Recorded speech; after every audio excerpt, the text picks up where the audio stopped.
Hi, my name is Janine Knight, and I am the Virtual Content Specialist for K through 2 Science. This presentation is about differentiating instruction using student choice boards in science. According to the IRIS Center, differentiated instruction is an approach whereby teachers adjust their curriculum and instruction to maximize the learning of all students. Not a single strategy, but rather a framework that teachers can use to implement a variety of evidence-based strategies. Listen to Carol Ann Tomlinson talk about what differentiation is. I think differentiated instruction actually is just teaching with a child in mind.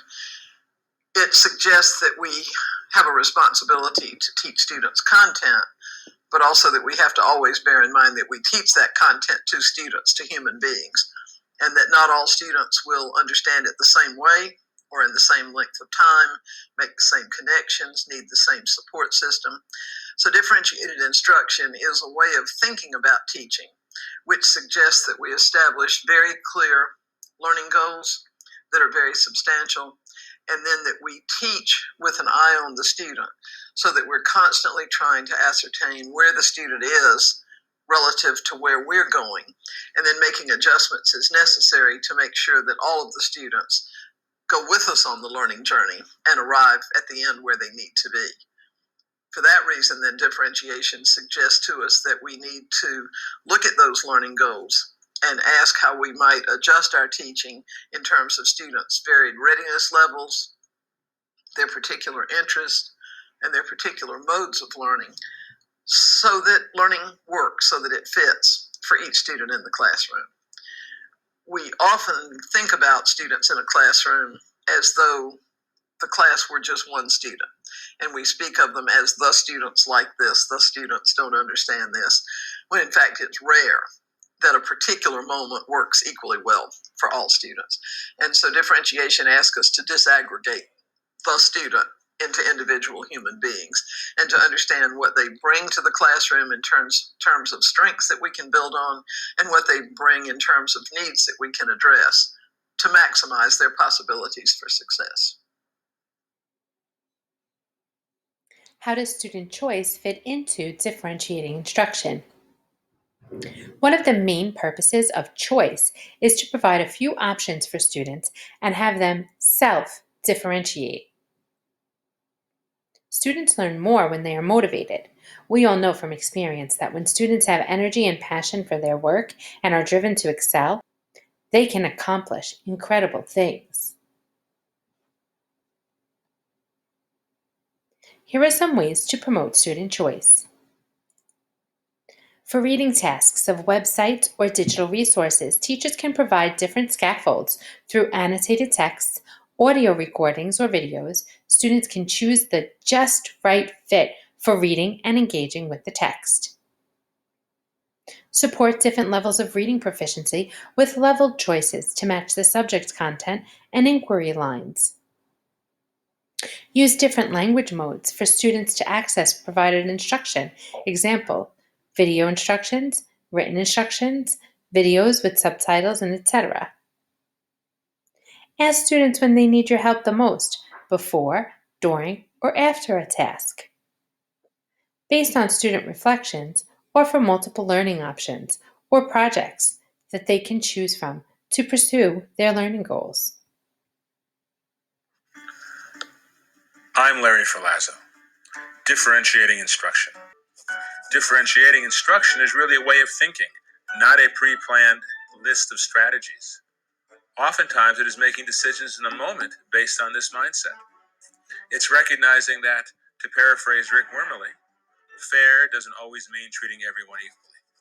It's recognizing that all of our students bring different gifts and challenges, and that as educators, we need to recognize those differences and use our professional judgment to flexibly respond to them in our teaching. Carol Tomlinson talks about the ability to differentiate in three areas: content, process, and product. For content, student choice is one way we might differentiate, like allowing students to choose their research topics or essay prompts. As teachers, we need to keep our eyes on the prize, In other words, we have to keep asking ourselves, what are the main learning objectives?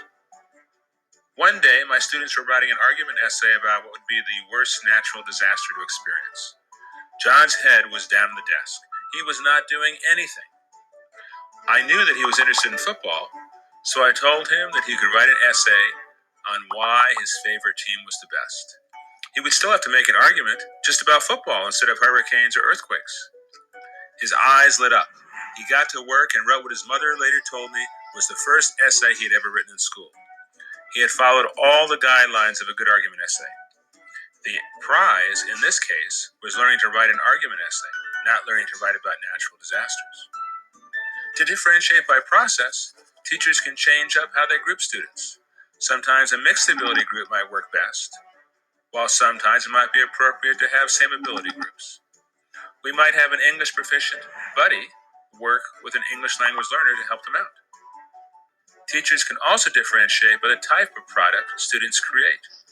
The major demonstration of learning doesn't always have to be an essay or a multiple choice test. One year I had a student who liked to doodle when other students or I were talking.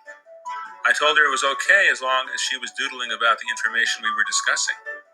She built on those doodles to create a final project that brilliantly and visually represented all the key points we had covered. They did require that I had relationships with my students to know their strengths, challenges, and interests. And I needed to demonstrate flexibility in my thinking.